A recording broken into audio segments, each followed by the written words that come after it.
Esta pregação, meu irmão, minha irmã, dessa noite, segundo domingo do ano, início de ano, essa pregação será sobre planos e projetos futuros. O presbítero ali falou algo ali precioso, né? Pode sonhar, pode planejar.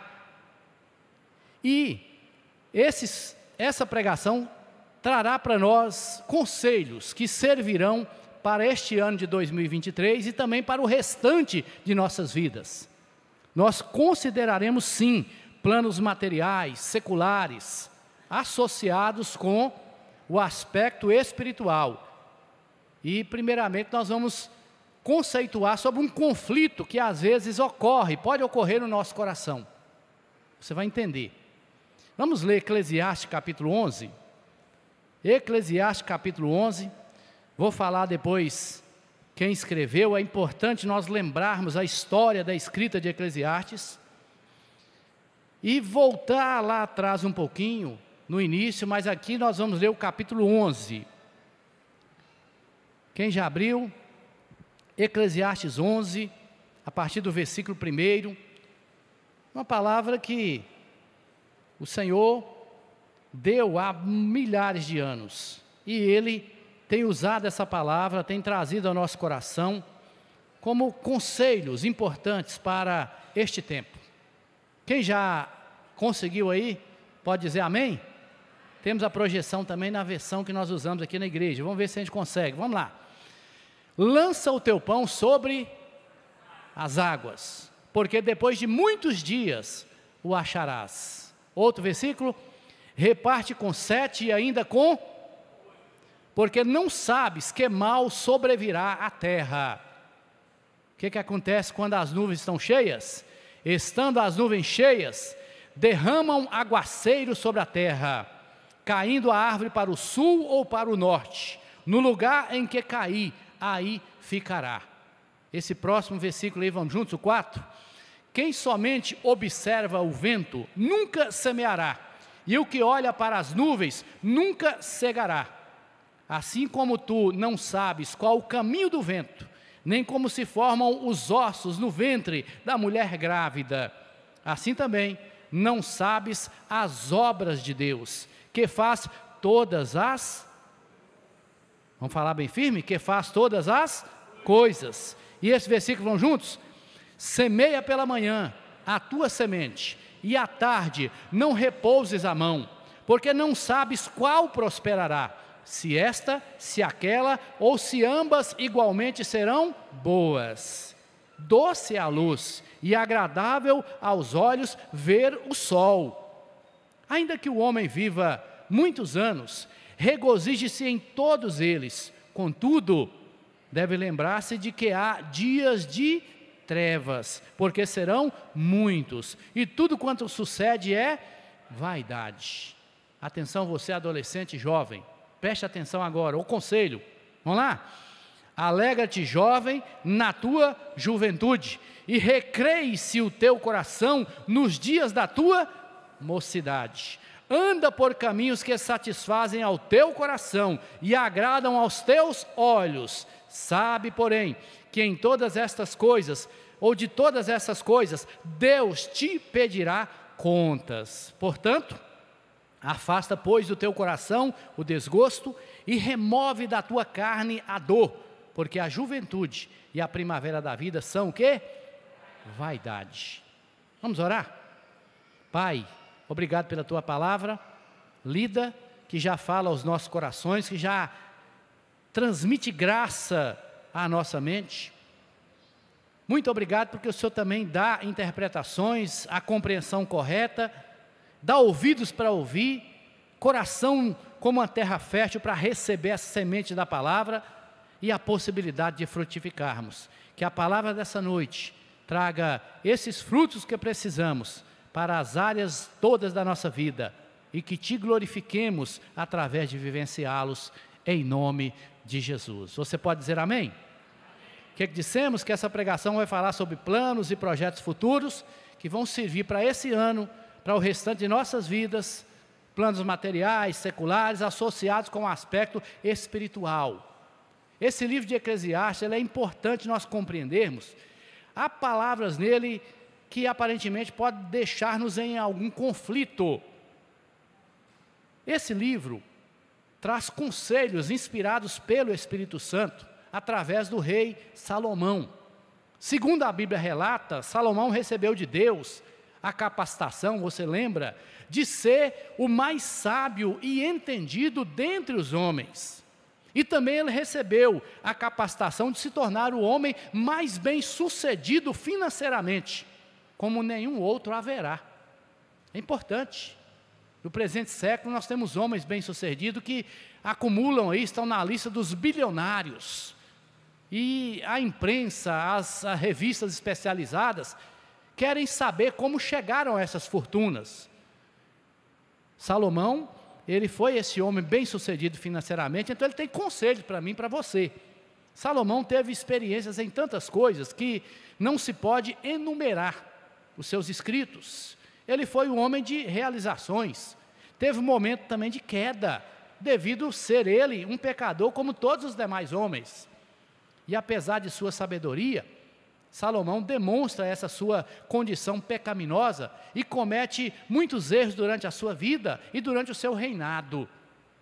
O maior erro que Salomão cometeu, prevenido por Deus e ele não deu ouvidos, foi casar-se com muitas mulheres e ter muitas concubinas.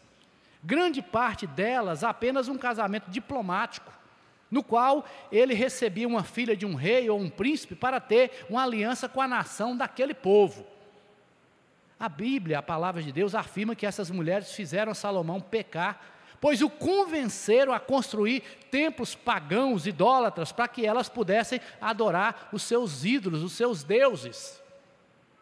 E a Bíblia diz que o Senhor puniu a Salomão, permitindo que Israel fosse atacado por todos os lados, e apesar do reino não ter sido destruído durante a vida de Salomão, logo após a sua morte, o seu filho sucessor viu o reino dividido. Além de não contar com a aprovação de Deus quanto às suas falhas e pecados humanos, e de ser corrigido como todos os mortais, e assim Deus determinou, a palavra demonstra que as permissões de Deus na vida de Salomão serviram para que ele obtivesse conhecimento, entendimento e sabedoria para, inspirado pelo Espírito Santo, escrever 3 livros bíblicos. Provérbios é um deles, que tem provérbios de algumas outras pessoas. E voltando àquela menção que fizemos sobre a vida, vamos dizer, afetiva, sentimental, no livro de Eclesiastes, Salomão exalta, depois de passar por essas experiências mencionadas, ele exalta o amor por uma só mulher. E a possibilidade abençoadora de dedicar-se a ela todo o amor do mundo e de ser correspondido da mesma maneira. Ele denota isso no livro de Cantares, dizendo que ele realmente entendeu isso, que o melhor era ter uma mulher, focar, ter esse alvo e viver a vida que Deus planejou, sendo correspondido da mesma maneira. A palavra mostra também, no livro de Provérbios, o Espírito Santo usando Salomão para trazer conselhos práticos de sabedoria, que podem fazer bem-sucedido aquele e aquela que os praticarem. Devemos ler Provérbios e meditar e aplicar os princípios que ali estão. Nesse livro de Eclesiastes, a palavra mostra Salomão meio que exprimindo as suas culpas, a culpa que ele sentia pelas decisões erradas, os conflitos que ele passava, e aponta para a volta ao caminho daquele que termina seus dias como um pregador. Ele começa Eclesiastes dizendo, eu o pregador. Se você parar aí, volta comigo no capítulo 1, vou pedir a projeção também. Capítulo 1, ele está dizendo, palavra do, o que está escrito aí? Palavra do pregador, filho de Davi, rei de Jerusalém, ele próprio. Então, nesse livro, ele mostra que ele termina seus dias como um pregador da palavra, e nesse livro também de Eclesiastes, ele afirma a sua descoberta e um conceito final sobre a dinâmica da vida humana. esse homem, esse pregador, no capítulo 1 que nós estamos lendo, ele afirma, versículo 2, olha comigo aí, vaidade de, vamos lá juntos? Vaidade de vaidades, diz o pregador, vaidade de vaidades, tudo é vaidade debaixo do sol. E aí ele vai dizer, que proveito tem o homem de todo o seu trabalho com que se afadiga debaixo do sol? Ele continua falando de uma eterna mesmice, preste atenção, geração vai, geração vem, mas a terra permanece para sempre. Levanta-se o sol, põe-se o sol e volta ao seu lugar, onde nasce de novo. O vento vai para o sul e faz o seu giro para o norte, volve-se e revolve-se na sua carreira e retorna aos seus circuitos. Todos os rios correm para onde? Para o mar, e o mar não se enche. Ao lugar para onde correm os rios, para lá tornam eles a correr. Todas as coisas são o quê? Canseiras tais, que ninguém as pode exprimir. Os olhos não se fartam de ver, nem se enchem os ouvidos de ouvir. O que foi, e o que há de ser, e o que se fez, isso se tornará a fazer. Nada há, pois, novo debaixo do sol. Há alguma coisa de que se possa dizer, vê, isso é novo? Não, já foi nos séculos que foram antes de nós. Pare aqui, pense comigo. Em 28 versículos, Salomão está falando de tudo que se vive como uma vaidade de vaidades. A palavra aparece 35 vezes nesse livro, vaidade ou vaidades. Vaidade significa o quê? A vaidade de arrumar, de olhar no espelho, como nós fazemos antes de vir para o culto, né? Arrumar o cabelo, arrumar aí as irmãs a sobrancelha, tem até irmãos também que preocupam de arrumar a sobrancelha, né? Ajeitar-se, olhar de novo, porque a gente olha no espelho, depois esquece como é que estava, e volta para olhar de novo, para dar um retoque, não é assim? Será que é essa vaidade que ele está dizendo? Não. O termo bíblico quer dizer vaidade no sentido de algo passageiro, como um vapor, como um fôlego, algo que não permanece. Tudo que nós estamos vivendo é algo que não vai permanecer, algo que vai passar, algo que vai dissipar ao longo da caminhada. E um dia não fará sentido algum para nós, no sentido humano, normal e natural. E este homem pregador, ele escreve ainda como um desabafo. Eclesiastes 1,14, olha comigo aí, o que ele está dizendo? Ele fala, atentei para as obras que se fazem debaixo do sol, e eis que tudo era o quê? Vaidade e o que mais? Correr atrás do vento, correndo atrás do vento, correndo atrás do vento. Correr atrás do vento é uma expressão que aparece 9 vezes nesse livro, a partir da consideração de várias situações que todos nós vivenciamos, e que ao final, em si mesmas, são como essa neblina, um valor que desvanece, que desaparece. Não poderíamos até pensar ou reconsiderar a pregação sobre planos e propósitos, projetos futuros, porque de que adianta? Tudo é vaidade de vaidades. Tudo é correr atrás do vento. Então, para que eu vou fazer plano? Para que eu vou fazer projeto para o futuro? Adiantaria nos preocuparmos com estudar, passar no vestibular, enfrentar tantas dificuldades para obter a formação, a colação de grau e a capacitação para exercer uma profissão? Adiantaria jovens qualificar, graduar, trabalhar? Adiantaria, irmãos e irmãs, plantar, colher, negociar, edificar, procurar estabilizar materialmente e até mesmo se capitalizar, constituir família, gerar filhos e continuar nesse ciclo? Se tudo é vaidade de vaidades, se afinal ele declarou que ele descobriu que tudo é correr atrás do vento, o ensino bíblico é que tudo isso, preste atenção você que está comigo assistindo pela internet, tudo isso vivenciado com a finalidade nessas realizações humanas, torna-se mesmo correr atrás do vento, e vaidade de vaidades, no sentido de que vai passar, não vai permanecer, e não vai trazer a realização verdadeira para o ser humano.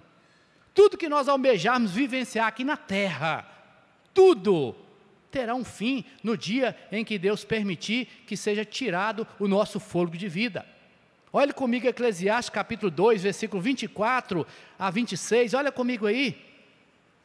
Ele fala que nada há melhor para o homem, 2:24, nada há melhor para o homem do que, fala comigo, 3 verbos aí, comer, beber e fazer, que a sua alma goze o bem do seu trabalho. No entanto, eu vi também que isso vem da mão de Deus. Por quê? Separado deste, quem pode comer ou quem pode alegrar-se? Verdadeiramente, ele quer dizer aqui.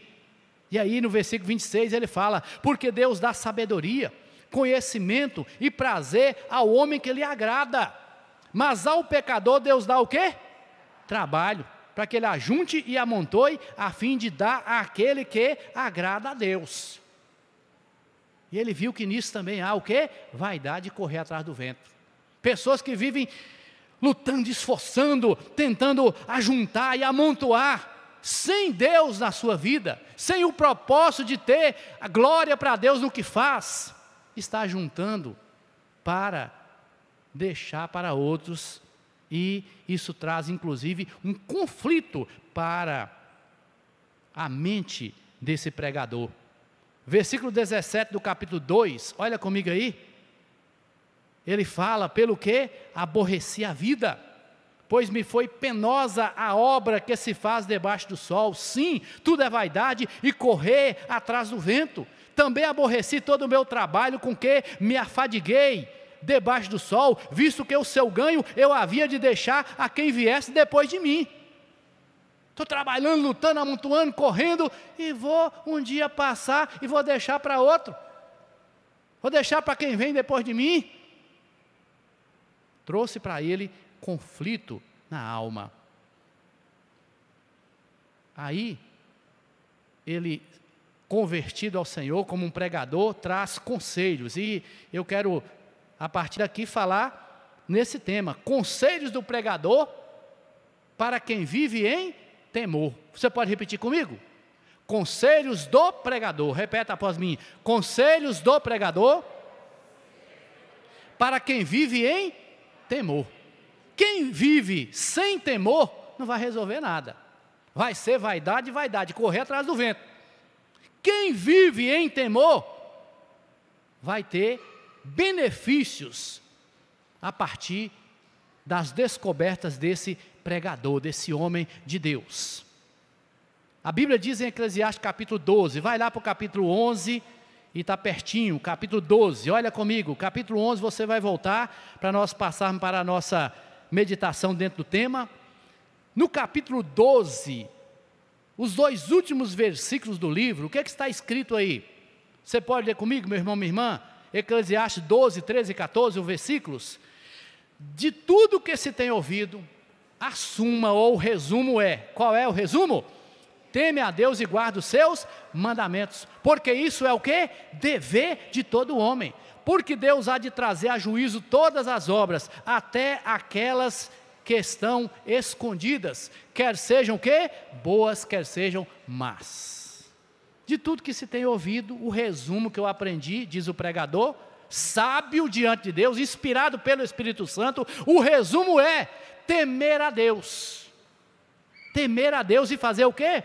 Guardar os seus mandamentos. É um dever de todo homem, de todo ser humano. Aí, meu irmão, tudo que nós vivenciarmos dentro dessa compreensão, quando nós entendemos essa verdade, haverá um sentido na vida. A Bíblia diz para nós que devemos viver para glorificar a Deus, para amar a Deus, para servir a Deus, para amar o nosso próximo e para servir o nosso próximo. Quando entendemos isso, nós teremos a compreensão correta, passaremos a enxergar essa dinâmica maravilhosa do viver, dentro desse propósito correto para todas as coisas, e vamos vivenciando algo maravilhoso a cada dia, e aí a nossa vida, já disse e repito, não será mais vaidade, nem correr atrás do vento. E aí poderemos absorver os ensinos da própria palavra, e inclusive de Eclesiastes, para fazer os planos e batalhar por um futuro melhor e mais adequado. Você já sentou e fez planos para o ano? Dia desses, uma pessoa, um irmão de outra denominação, de outra igreja, conhecido, me abordou preocupado com o que está acontecendo no país, como vai ser o país, que as coisas vão ficar difíceis, e eu disse, meu irmão, eu estou confiando que Deus vai cuidar. Deus não cuidou até hoje? Ué, será que Deus perdeu o controle? E fomos conversando e falando da palavra, por fim ele foi mudando o pensamento, e ele foi me compartilhar, inclusive, das dificuldades que ele está tendo financeiras, e ele admitiu que as dificuldades é porque ele não estava conseguindo administrar bem a sua vida material financeira. Meu irmão, minha irmã, eu perguntei para ele, você já fez planos de vencer essa dificuldade? Você já sentou com a sua esposa, colocou no papel todas as dívidas, colocou o seu ganho, quanto você precisa para sobreviver e quanto você pode usar para amortizar? E lá, pastor, mas eu tenho uma dificuldade, porque se eu não fizer uma dívida, eu acho que para comprar alguma coisa, acho que eu não estou conseguindo fazer nada, eu fico com medo de eu não fazer a dívida, não comprar, e depois eu não conseguir nada e ficar devendo do mesmo jeito. Falei, você tem que vencer a sua ansiedade nisso aí. Dei vários conselhos para ele, ele agradeceu depois. Eu falei, você coloque, faça um plano, senta e faz esse plano para o seu ano de 2023, para o futuro da sua vida, para você ter um futuro melhor. Na área material, financeira, porque na área espiritual, ele fala, ele conta versículos da palavra, passagens bíblicas, que o animam. Eu notei que ele estava até bem, no sentido espiritual, mas materialmente falando, ele está em luta, em dificuldade, em angústia, e aí já começa a extrapolar, porque ele está em problema, ele acha que o país já vai ser pior, que a vida vai ser pior, que o ano vai ser ruim. Temos essa tendência. Você está fazendo planos e se preparando para um ano melhor, para um futuro melhor? Você está preparado para a realidade da vida, que se apresenta dia após dia e se desenvolve no decorrer desse ano novo? Primeiro que o pregador nos ensina aqui, meu irmão, minha irmã, e nós já falamos, é resolver e vencer esse conflito sobre o sentido da vida, as aparentes contradições. Crente também sofre, crente também fica doente, crente também pega Covid, dengue, chikungunya, zika vírus. Pronto. Eu brinco que eu tive 2 vezes dengue, eu tive 2 vezes Covid, eu tive chikungunya. Todas as vezes eu peguei junto com Silvana, eu e ela, uma só carne. Só zika vírus que quando eu peguei ela não pegou, graças a Deus. Só. Chikungunya para mim foi pior do que todas, até hoje. Não quero para ninguém. Quem teve aqui sabe que o negócio da brincadeira. Como dói. Crente também passa por isso, meu irmão, minha irmã. Crente também passa por dificuldade material financeira, ou você acha que não? Resolva esse conflito. Resolva o conflito de, não adianta nada ficar correndo, lutando. Resolva o conflito. Entenda que, tendo um propósito de Deus, você vai lutar, vai vencer, vai alcançar algo, vai projetar, vai esforçar, vai batalhar para ter resultados, para a glória dEle, não para a sua vaidade. Primeiro conselho é esse: resolva esse conflito. Você tem sim que levantar, batalhar, lutar, tem que se mover, tem que projetar, tem que planejar, tem que sonhar. Alguns sonhos e projetos não vão se realizar, lembra disso, não fique em conflito. Você sonha, projeta, planeja, não deu certo, esforçou, colocou na mão de Deus, depois agradece e faça outro plano. E continue lutando, continue batalhando, não desista, não desanime. Segundo conselho que ele nos dá aqui, é um conselho que vai nos fazer semear para colher materialmente, que é algo que mexe conosco, né? Diz que é a parte mais sensível do ser humano, principalmente na nossa cultura, a parte mais sensível é o quê? É o bolso. Dizem que é, né? A parte mais sensível do brasileiro é o bolso. Quando mexe no bolso, a gente fica mais, assim, ativo, aceso. E eu creio que todos nós desejamos ter um futuro material melhor. Quem sabe você que está me ouvindo, você que está aqui nessa noite, tem como alvo ter um negócio próprio. Quem sabe você tem um alvo nesse ano de mudar de profissão ou tornar a sua profissão mais rentável, com melhores ganhos. Quem sabe seu alvo é aquele daquele irmão que eu mencionei, que é vencer as dívidas, sair das dívidas, ter alguma sobra para reserva de emergência ou para investimentos. A Bíblia mostra e traz essa boa notícia que Deus se preocupa, se importa com nossos planos materiais, com nossas finanças, que Ele se dispõe a abençoar os nossos propósitos também materialmente falando. Precisamos manter a humildade de saber que nós dependemos de Deus para o nosso sustento. E que o mais importante é ter o Senhor do que os bens materiais. Mas também devemos estar cientes de que nós podemos sim ter a esperança de atravessar um ano e anos com melhores condições materiais, de sobressair em alvos e propósitos financeiros e sendo abençoados, nos tornarmos também abençoadores. Então, nesse sentido, eu te alerto, seja diligente e não seja pessimista. Não comece a olhar as dificuldades da caminhada como barreiras intransponíveis, como algo que vai te forçar mais para baixo e tirar mais a sua força. Não, por favor. A Bíblia diz aqui no trecho que nós vemos, lança o teu pão sobre as águas. A ilustração bem clara aqui é a respeito do comércio marítimo daquele tempo. A Bíblia diz que o rei Salomão mantinha com outras nações comércios. Navios saíam carregados com mercadorias, voltavam carregados de outras necessárias. Havia o quê? Perigos dos mares, tempestades, piratas, riscos variados. 2 Crônicas, projeta para nós 2 versículos aí, 8:18, diz que Irão, um outro rei, por intermédio de seus servos, enviou para Salomão navios e marinheiros práticos. Foram com os servos de Salomão a Ofir. Quem já ouviu falar do ouro refinado de Ofir? A Bíblia fala, foram a Ofir e tomaram de lá 450 talentos de ouro que trouxeram ao rei Salomão. 2 Crônicas 9:21 diz que o rei, porque o rei tinha navios que iam a Tarsis com os servos de Irão, de 3 em 3 anos, e voltavam os navios de Tarsis trazendo o quê? Ouro e prata, marfim, bugios e pavões. Compra, vende, negocia, vai, pega o ônibus lá e vai fazer compra fora, traz, vende, revende, recebe, compra de novo. Lança o teu pão sobre as águas, meu irmão, minha irmã. Batalhe, esforce, estude, se prepare, essa é a palavra. Para atingir o propósito materialmente, sem conflito. Se Deus te abençoar financeiramente, te fizer prosperar, te fizer enriquecer da maneira boa, correta, que Ele diz que não acrescenta dores, alegre, sirva a Ele, glorifique a Ele. Não fica com medo de ganhar, de ser abençoado e abençoada, não. De almejar algo melhor, não. De sonhar com algo melhor, não.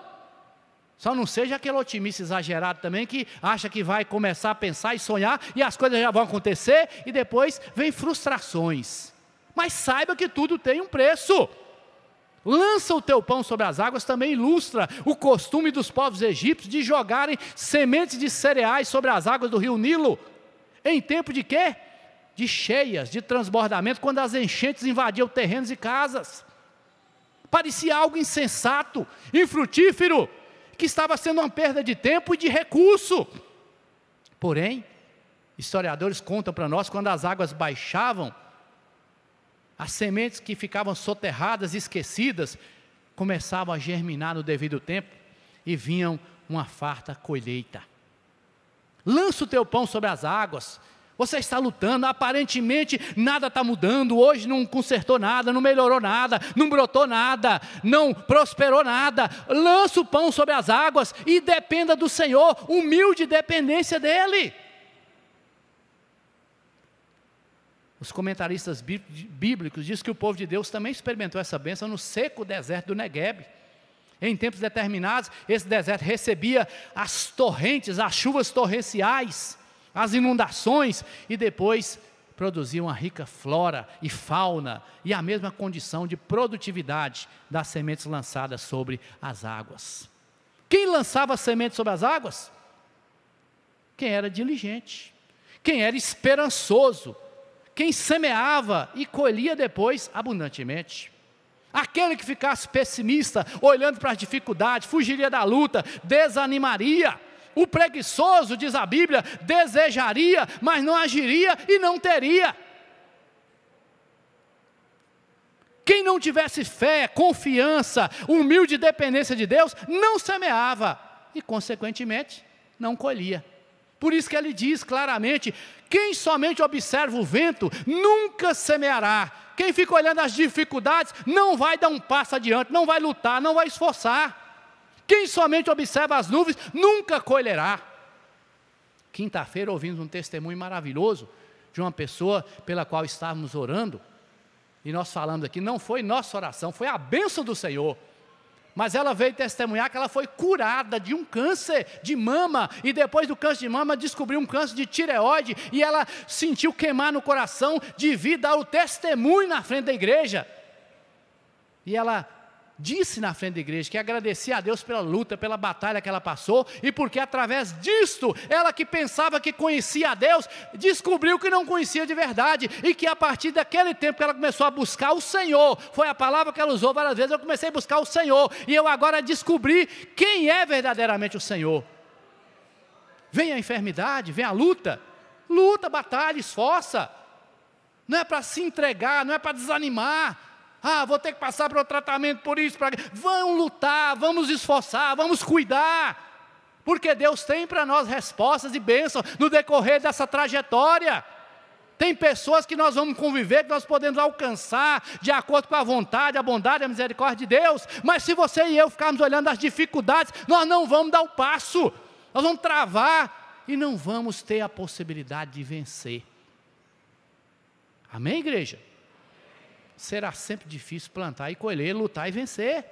Sempre enfrentaremos lutas, dificuldades, aflições que podem tentar tirar essa nossa capacidade de dias melhores. Mas nós devemos confiar mesmo em meio às crises, às revoltas, às tribulações. Devemos confiar. O Senhor nos diz nessa noite: lança o teu pão sobre as águas, semeia, confia. Não fique olhando dificuldade, não fique aceitando derrotas, não deixe que a sua mente seja introjetada por pensamentos desanimadores, negativistas. Lute, esforce, semeia pela manhã a tua semente, e de tarde não repousa a tua mão. E principalmente, confie no Senhor. Você não sabe qual da semente prosperará. Deus, Ele pode estender a mão e fazer germinar a semente. Ele é quem dá pão ao que semeia, Ele é que faz prosperar, Ele é aquele que dá paz ao seu povo. E um alerta que eu já quero deixar sempre: não pense, novamente repito, que tudo virá tão facilmente. Por isso, dispõe o seu coração para perseverar. Não fique esperando que as coisas aconteçam naturalmente. Eu vou já plantando e vou colhendo. Não, tem o processo natural. Deus está agindo, Deus está trabalhando, e você precisa ter paciência, perseverança, precisa lidar com as ansiedades naturais da caminhada. E entenda, meu irmão, minha irmã, que esse método natural de Deus, que nós trabalhemos, que estejamos semeando, plantando, regando, atendendo bem, prestando bom serviço, procurando ser justo, procurando ser honesto, ser bons funcionários, bons patrões, ser zelosos com o que Deus nos der. Esse método natural pode demorar a colher a bênção, mas ele será coroado de bom êxito. Amém ou não? Deus também nos ensina na Bíblia que nós devemos ser econômicos, não esbanjar os bens que Ele nos conceder, que nós devemos procurar guardar o que for possível, ter alguma reserva, o que for possível. Só posso tanto, então vou poupar tanto, vou reservar tanto. Porque pode chegar a hora que você vai investir em algo bom, produtivo, ou pode chegar a hora que você precisará dessa reserva previdente para alguma emergência. E qual é melhor, você ter uma reserva de emergência para aplicar em algo que você precisa, ou você precisar fazer uma dívida, correr atrás, pedir emprestado? Seja prudente, seja previdente. Eclesiastes 9, versículo 10. Olha comigo aí. Quase todos agora no livro de Eclesiastes. Só 2 citações que foram em Crônicas. Mas tudo em livro de Eclesiastes. Palavra e conselho do pregador. Tudo quanto, leia comigo. Tudo quanto tiver a mão para fazer, faze-o conforme as tuas forças. Porque no além, para onde tu vais, não há obra, nem projetos, nem conhecimento, nem sabedoria alguma. Devemos pedir a Deus sabedoria, saúde e inteligência. Devemos buscar, meu irmão, minha irmã, trabalhar conforme as forças que Ele nos dá, a inteligência e sabedoria que Ele nos dá.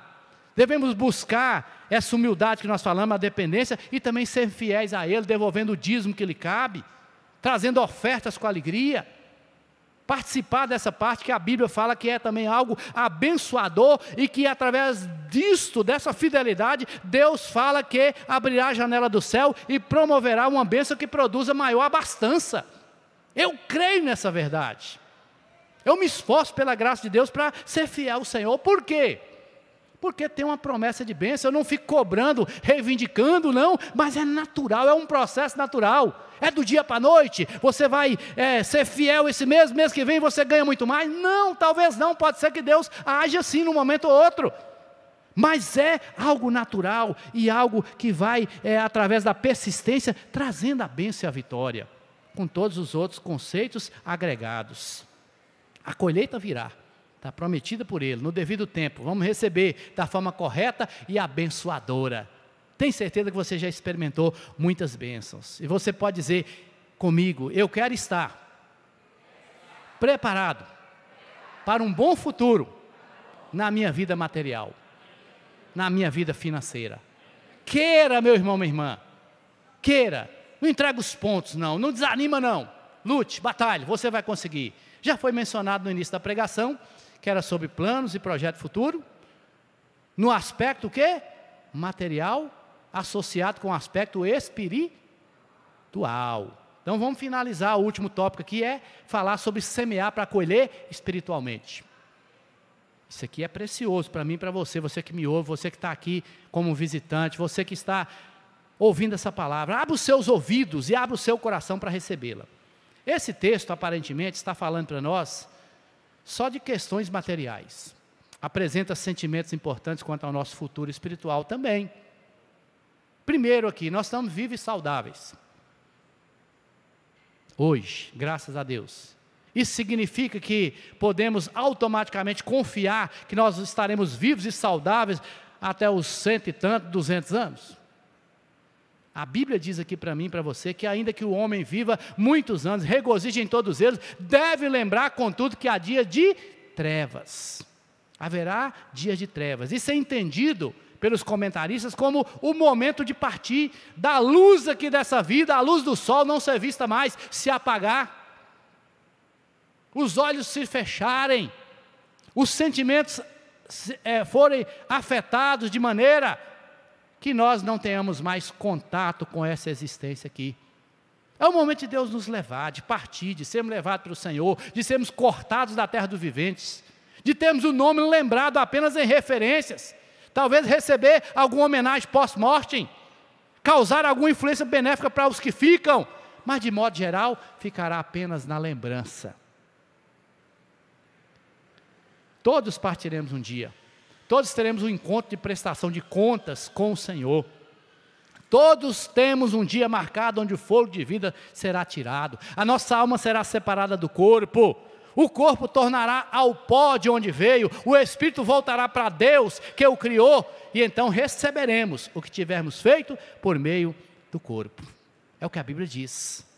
No versículo 3 há uma máxima expressão disto, quando afirma que nuvens estando cheias, derramam o quê? Aguaceiro sobre a terra. E diz aqui, nesse versículo 3, caindo a árvore para o sul ou para o norte, no lugar em que cair, aí ficará. Aguaceiros, enchentes, inundações, nós ouvimos depois, morreram tantas pessoas na chuva, ou na chuva, através da enchente, da inundação. Árvores que caem para um lado e lá ficam. A Bíblia está usando essa ilustração aqui para falar de algo espiritual que eu e você devemos perceber a analogia. Como árvores nós seremos cortados, e na condição em que cada um partir, nessa condição permanecerá.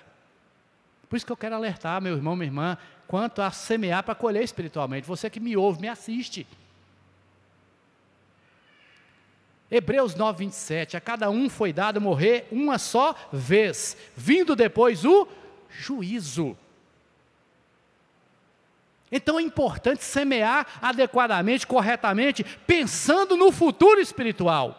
No futuro material, já tomamos conhecimento, já fomos alertados, estimulados. É importante, é a vida real.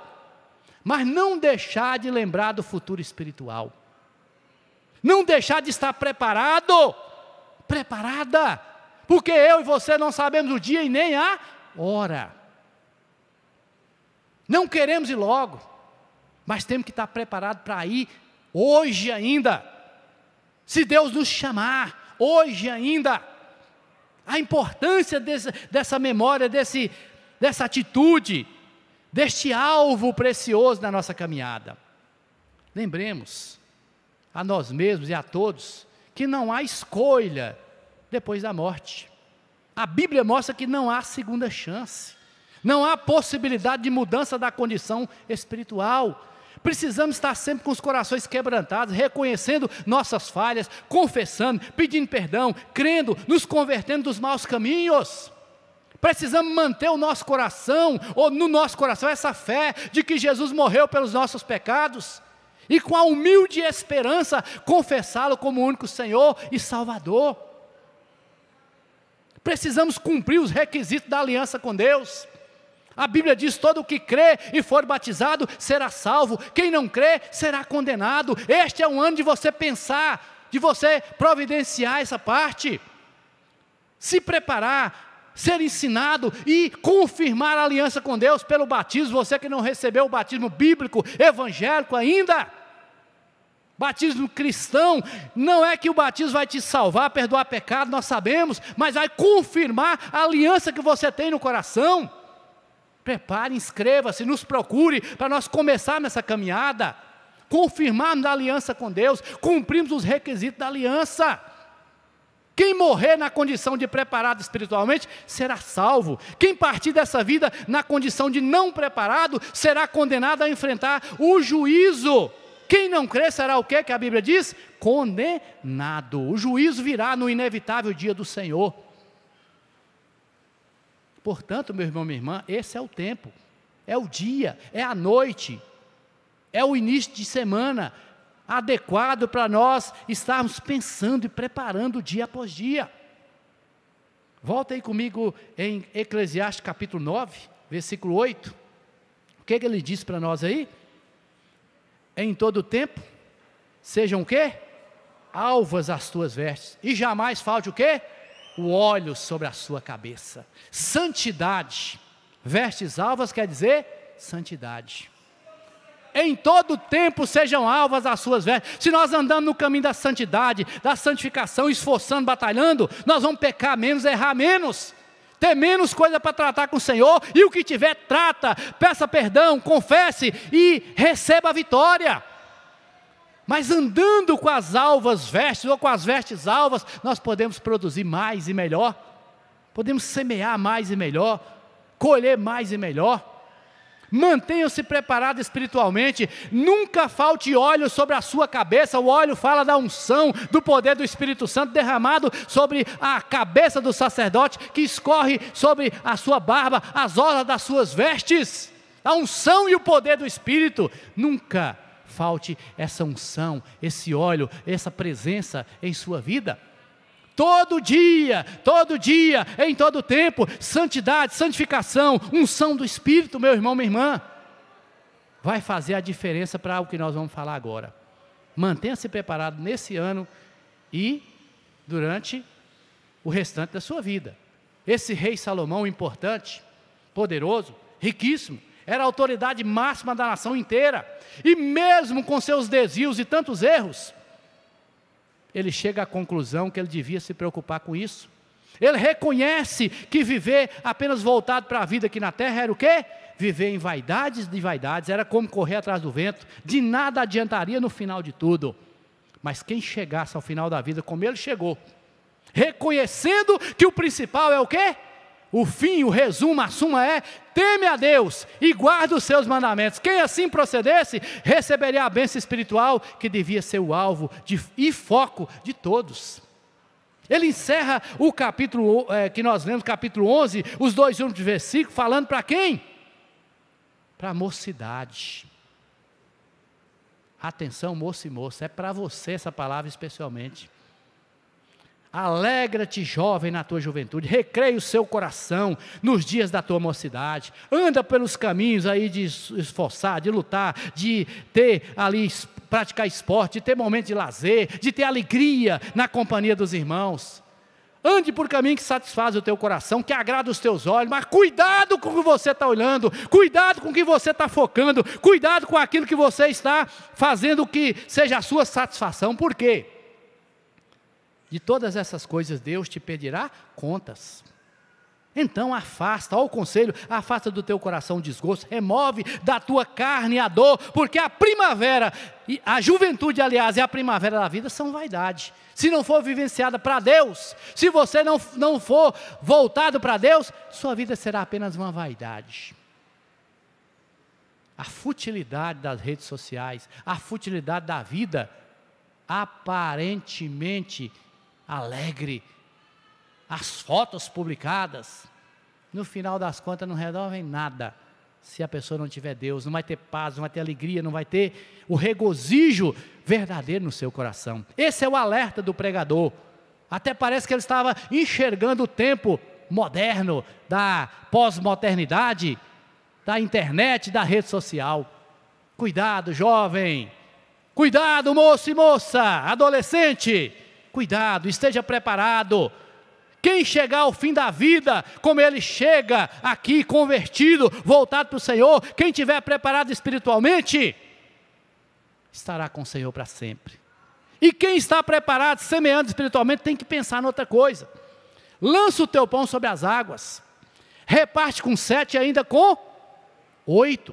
Semeia a tua semente pela manhã e à tarde não repouse a sua mão. Fala de quê também, meu irmão, minha irmã? Fala de semear semente espiritual, de anunciar o evangelho das boas novas da salvação. Fala de testemunhar do Senhor, levando salvação a povos de todas as raças, tribos, línguas e nações. Lançar o pão sobre as águas tem essa conotação espiritual de levar a palavra para lugares distantes, onde naquele tempo precisava, ou se precisava, embarcar em um navio. Hoje, tomar aviões, navios também, para semear a palavra em outras terras.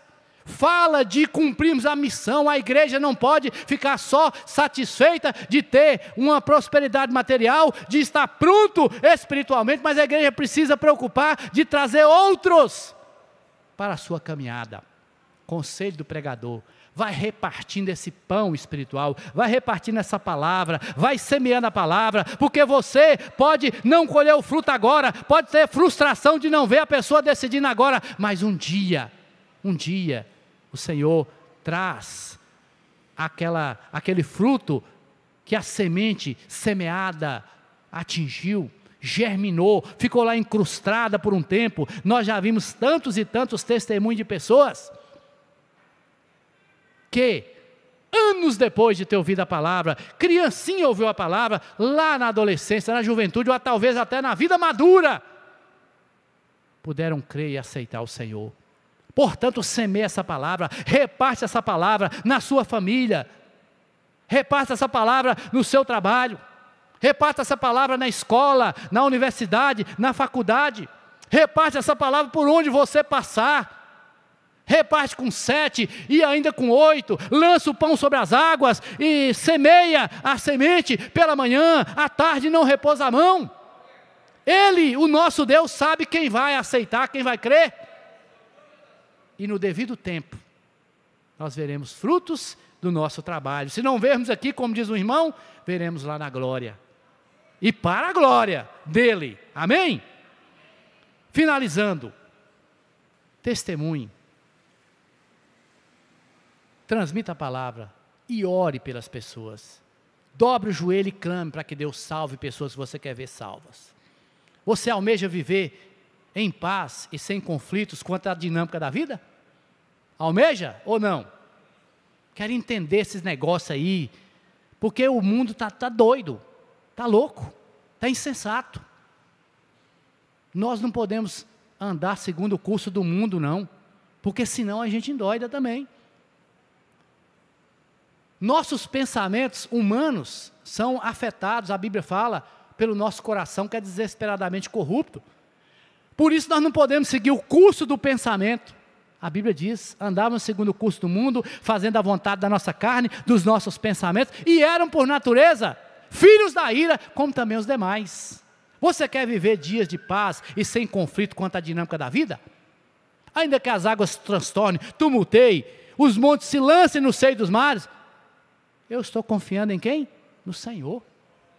Mudam governos, mudam pessoas, revoltas acontecem, problemas acontecem, economia afetada de um jeito ou de outro. Eu estou confiando no Senhor, não no homem. Quem me poderá fazer o homem? Se Deus é por nós, quem será contra nós, gente? Quem pode impedir-nos de caminhar, de colher, de semear a palavra, de ver vidas salvas? Você deseja semear adequadamente para colher bons frutos materialmente? Materialmente, financeiramente, deseja? Aprendeu como é que tem que fazer? Diligência, humildade, dependência de Deus, fidelidade. Deseja, almeja o principal, que é colher o fruto espiritual?